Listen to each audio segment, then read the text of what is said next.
Terach hid baby Avram in an underground cave for 13 years. The gods will watch over you. In the cave, his mother, Amtalai, would bring him food and drink every month, and would either stay with him or leave a maid to stay with him. Little Avram grew up a child who only knew the world of Hashem's beautiful trees, plants, animals, birds, and insects. He was surrounded by valleys and mountains, forests and lakes. Though he was alone and did not mix with people or visit any towns, Avram loved his world. Avram spent hours and hours, sometimes days and days, just sitting and watching the beauty of the extraordinary world around him. He would lie on the ground, look up at the sun, the stars, the moon, the sky. The more he watched the birds fly, the more he watched the ants carry food to store for the winter, the more he watched the sunrise and sunset, the more he stared at the moon and stars in the night sky, the more he would think and think about how this world came to be. He would spend hours watching a spider spin its web and wait for the spider to catch its lunch or supper, a fly or some other flying insect. Avram would sit and stare at waterfalls, at the rain and the clouds. He would watch the wind blow the leaves. Everything, absolutely everything he saw made him ask the same questions again and again. Can you guess the questions he asked himself? Listen to what he was asking inside his mind. I wonder what makes the wind blow? What makes the sun come up in the morning, rising higher and higher, and then makes it go down later in the day till it disappears? What makes the moon keep changing its shape and position in the night sky? What makes the rain come down? How does the rain get inside the cloud? Where does the water that comes out the ground come from? Who created all this? Who made me? Why am I in this world? What am I supposed to do while I'm here? Avram did not stop asking questions, and neither would he stop searching for the answers. At first, he told himself, I have decided the earth must be God, and it was the earth that created me and everything. It seems that every part of the universe I look at seems to serve planet Earth. From the night sky, it looks as though all the planets go around Earth, and the sun gives Earth light and warmth.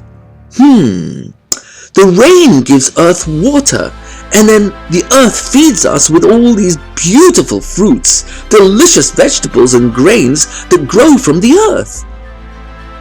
It must be the Earth that is the real, true Creator God. So Avram sang songs, and he prayed to the Earth.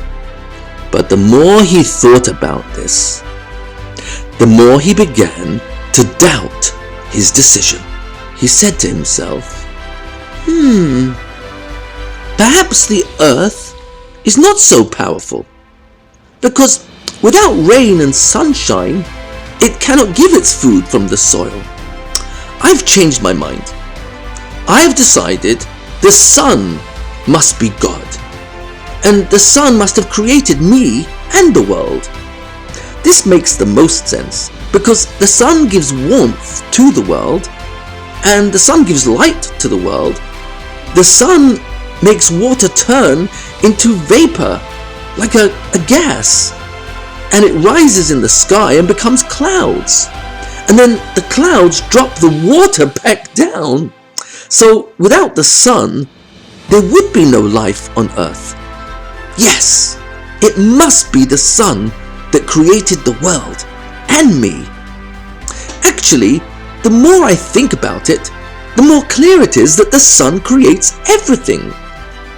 I notice how rainfall helped grass grow. Then the sheep eat the grass, and then the sheep grow woolen fur, and we cut that and make woolen clothes. So even our woolen clothes come from the sun.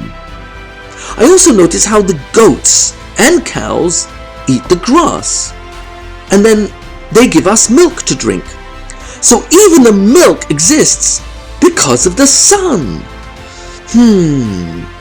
The sun is really the true creator God. And so Avram prayed and worshipped the sun. He bowed down to it every day and prayed to the sun and sang songs of praise to the sun. After a while, Avram became confused. He was no longer sure about the sun. I've been thinking, if the sun is really God, then why does it disappear at night and no longer have any light? All its light and warmth has just gone. Maybe it really is not so powerful. I'm wondering, could the moon be the real God? But if the moon was God, why does it disappear at the start of each day? Perhaps wind is the real God. Perhaps it is the wind that blows the sun and moon around and round. After all, I've been watching how the wind blows the rain clouds all away from the sea and the oceans, and then it blows the rain down to the earth. And then food grows from the earth because the wind blows the seeds away from the trees until they land on the ground, where rain blown from the clouds gives water for the seeds to grow. You know what? I'm sure it must be the wind who is truly in charge of all these other powers. But after a while, Avram decided it must be the mountains that are the real gods, because the winds have no power over the mountains. He thought about this for days and days. The days turned into weeks, the weeks turned into many months. And still, Avram kept wondering about the answers to his questions, until he finally figured out the real answer.